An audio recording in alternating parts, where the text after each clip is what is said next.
इस देश में अगर खिलाड़ियों को कोई सम्मान दिया है किसी ने तो वो हमारी पार्टी ने दिया है। आपको ध्यान होगा कि हरियाणा में जब हमारी सरकार बनी थी, मैं बतौर मुख्यमंत्री इस एक जिले में राष्ट्रीय ध्वज फहरा रहा था। मेरे सामने पढ़ने वाले बच्चे परेड कर रहे थे। उस वक्त सारे विश्व के स्तर पर ऑस्ट्रेलिया में गेम्स हो रहे थे। मैंने अपने भाषण में एक बात कही थी कि ये जो दीवारों पे लिखा गया है कि कौन बनेगा करोड़पति, ये तो गलत भी हो सकता है, लेकिन मैं आपसे वायदा करता हूं कि हरियाणा का कोई खिलाड़ी अगर गोल्ड मेडल जीत के आएगा तो उनसे 1 करोड़ रुपया नकद देंगे। जो कोई खिलाड़ी चांदी का मेडल लेकर के आएगा उसे 50 लाख रुपए देगा।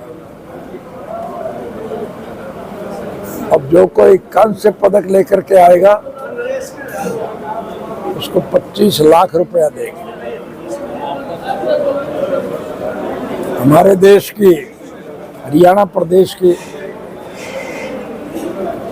एक महिला ने, जो आंध्र प्रदेश की बेटी है और हरियाणा में ब्याही हुई है, कर्नल मल्लेश्वरी, वो कांस्य पदक जीत करके आई थी। हवाई अड्डे पर हमारे देश की धरती पर पाँव का रखने पर हमने उन्हें सीधे 25 लाख रुपए दिए थे। दिए थे कि नहीं दिए थे? दिए थे। और फिर सारे देश के, प्रदेश के लोगों ने उसका सम्मान बढ़ाया। उससे बच्चों में हौसला बढ़ा और हरियाणा प्रदेश के बच्चों ने आगे के लिए खेल में मेडल हासिल करने के लिए निरंतर प्रयास किए और उसका सुखद परिणाम ये निकला कि अब जहाँ कहीं भी अंतर्राष्ट्रीय स्तर पर गेम्स होते हैं उनमें मेडल जीतने वालों में हरियाणा प्रदेश के लोगों की संख्या सबसे ज़्यादा होती है।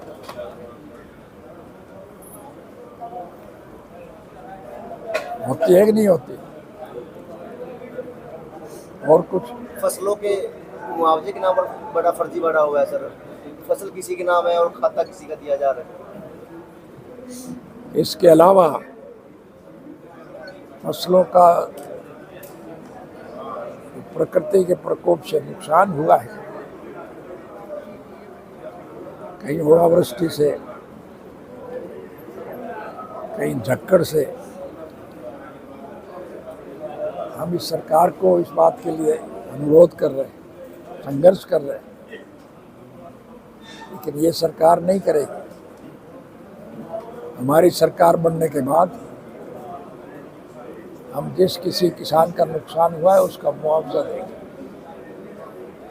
बीजेपी और बीजेपी के गठबंधन को किस तरह से, बीजेपी और जेजेपी के गठबंधन को किस तरह से देखते हैं? क्या कुछ कहना चाहेंगे? लगातार जो है आपकी पार्टी से जुड़ रहे हैं, वापसी आ रहे हैं। हमारे यहाँ एक कहावत है, सारी रात रोई एक मरिया और वो भी पड़ोसी का।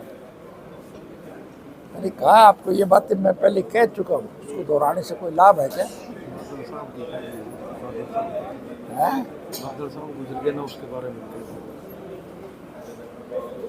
हमारी एक सोच है कि इस कृषि प्रधान देश के कृषक को हर प्रकार की सुविधाएं प्रदान, स्वर्गीय सरदार प्रकाश सिंह बादल आज इस संसार से चले गए। उनके प्रति हम श्रद्धासुमन अर्पित करते हैं। वो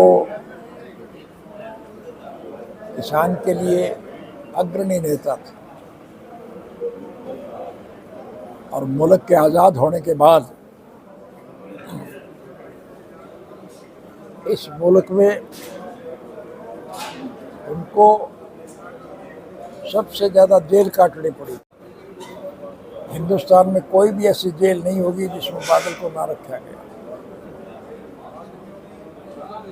हम उनके नक्शे कदम पर चलेंगे। कृषि प्रधान देश के किसानों को हर प्रकार की सहूलियात देंगे। 2024 में लोकसभा विधानसभा चुनाव है, उसको किस तरह से देखते हैं? हैं? हम तो राष्ट्र के भविष्य को उज्जवल बनाने के लिए हर एक से अनुरोध करेंगे। जो कोई भी हमारे साथ शामिल होना चाहेगा हम उसका स्वागत करेंगे। हम चाहते हैं कि तीसरे मोर्चे का गठन हो। सभी राजनीतिक पार्टियों को हम इकट्ठा करने का प्रयास कर रहे हैं। ये बात मैंने अभी बताई तो है आपको। हमारा किसी से कोई द्वेष नहीं है। आज बीजेपी की सरकार है, हम उसके खिलाफ लड़ रहे हैं। एक वक्त वो भी आया था कि केंद्र में बीजेपी की सरकार गिर गई थी और नए सिरे से जब चुनाव हुए थे तो हमने अनकंडीशनल बीजेपी का समर्थन किया। स्वर्गीय अटल बिहारी वाजपेयी देश के प्रधानमंत्री बने और उन्होंने बारहा हमसे अनुरोध किया कि हमारी सरकार में आप अपना कोई प्रतिनिधि भेजें। हमने कहा हम कोई सरकार में प्रतिनिधि नहीं भेजेंगे, हम आपका अनकंडीशनल समर्थन करेंगे। किया हमने। तो हमारा किसी से कोई द्वेष नहीं है। आज जिस पार्टी से हम लड़ रहे हैं उसी पार्टी की अपने सरकार बनाने में अहम भूमिका निभाई थी।